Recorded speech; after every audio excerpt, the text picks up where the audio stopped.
शिव का सच्चा भक्त कौन? एक शिव भक्त की कहानी। सोने का थाल कहानी। एक नगर में भगवान शिव का एक भव्य मंदिर था, जहां हर वर्ष दूर दूर से भक्तजन शिवजी के दर्शन के लिए आते रहते थे। श्रावण का महीना था। दूर दूर से कावड़िए कावड़ लेकर भगवान शिव को जलाभिषेक करने आए हुए थे। मंदिर का परिसर भक्तों की भीड़ से भरा हुआ था। तभी अचानक आकाश में बिजलियां हुई और सोने का एक थाल उतरा। उसी के साथ एक भविष्यवाणी हुई कि जो कोई भगवान शंकर का सच्चा भक्त और प्रेमी होगा उसी को यह थाल मिलेगा। मंदिर के परिसर में उपस्थित सभी लोगों ने यह भविष्यवाणी सुनी। धीरे धीरे सभी इकट्ठे हो गए। जो लोग मंदिर की व्यवस्था देखते थे उन्हें तो पूरा विश्वास था कि यह थाल हमें मिलेगा, इसलिए वे सबसे आगे जाकर खड़े हो गए। सबसे पहले एक पंडित जी आए और बोले, देखिए, मैं प्रतिदिन महादेव का अभिषेक करता हूँ। मैं ही भोलेनाथ का सबसे निकटवर्ती प्रेमी और भक्त हूँ, इसलिए थाल मुझे मिलना चाहिए। इतना कहकर पंडित जी ने थाल उठाया। जैसे ही पंडित जी ने थाल उठाया, थाल पीतल का हो गया। यह देखकर पंडित जी बड़े लज्जित हुए। उन्होंने थाल यथास्थान पर रखा और वहां से निकल गए। इसी प्रकार वहां उपस्थित सभी पंडितों ने खुद को आजमाया, लेकिन शायद उनमें से कोई भी सच्चा भक्त नहीं था।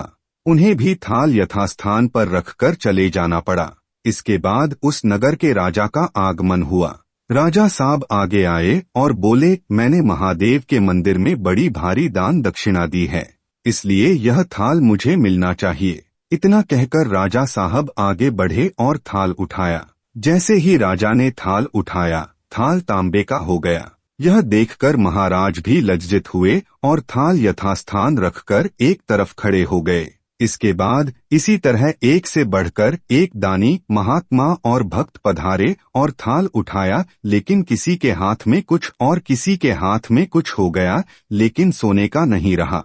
तब लोगों को पता चला कि हम में से कोई भी महादेव का सच्चा भक्त नहीं है। उसी समय एक किसान का आगमन हुआ। वो महीनों बाद आज चातुर्मास के सोमवार के शुभ अवसर पर शिवजी के दर्शन करने आया था। गरीबी और गृहस्थी के बोझ तले दबा दिन रात खेतों में मेहनत मजदूरी करके अपना और अपने परिवार का गुजारा करता था। अभी रास्ते में आ ही रहा था कि कोई भिखारी मिल गया और कुछ खाने को मांगने लगा। इस किसान को दया आ गई। अपने खाने के लिए जो खाना लाया था वो उसने उस भिखारी को दे दिया। थाल के बारे में इसने भी सुना था, लेकिन इसने उस ओर कोई ध्यान ही नहीं दिया। सीधा मंदिर में गया और महादेव का पूजन करके बाहर आ गया। परिक्रमा करके जाने को हुआ, तभी पीछे से एक व्यक्ति बोला, भाई, तुम भी थाल को उठाकर देख लो, हो सकता है तुम ही वह सच्चे भक्त हो जिसके लिए यह थाल आया है। किसान को लगा वह व्यक्ति उसका मजाक बना रहा है।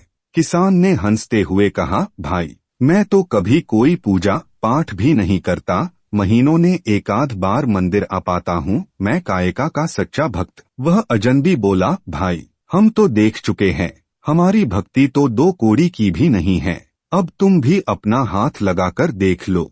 सोने का थाल मिले न मिले, किंतु पता चल जाएगा कि तुम्हारी भक्ति में कितनी सच्चाई है। लोगों के बहुत आग्रह करने पर आखिर उस भोले भाले किसान ने जाकर थाल उठा ही लिया। जैसे ही उसने थाल उठाया, लोगों के आश्चर्य का ठिकाना नहीं रहा। सोने का थाल रोशनी से चमचमाने लगा। यह देख सब लोगों में खुशियों की लहर दौड़ गई।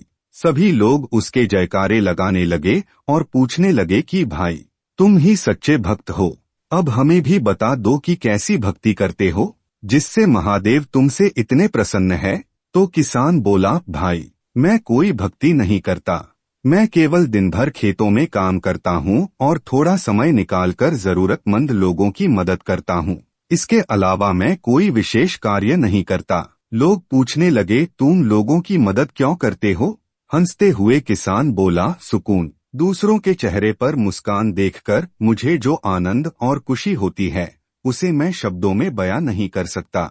शायद यही कारण है कि महादेव मुझसे खुश है। इसलिए दोस्तों, हमेशा याद रखें, सत्कर्म का आरंभ भी आनंद से होता है और अंत भी आनंददायक होता है। दुष्कर्म का आरंभ भी दुहक से होता है और अंत भी दुखदायक होता है। आप सैकड़ों मील की यात्रा करके भी दूसरों का दिल दुखाते हैं तो आपकी वह तपस्या, साधना और दर्शन धूल के बराबर है। हम जैसा सोचते हैं वैसा काम करने की कोशिश करते हैं।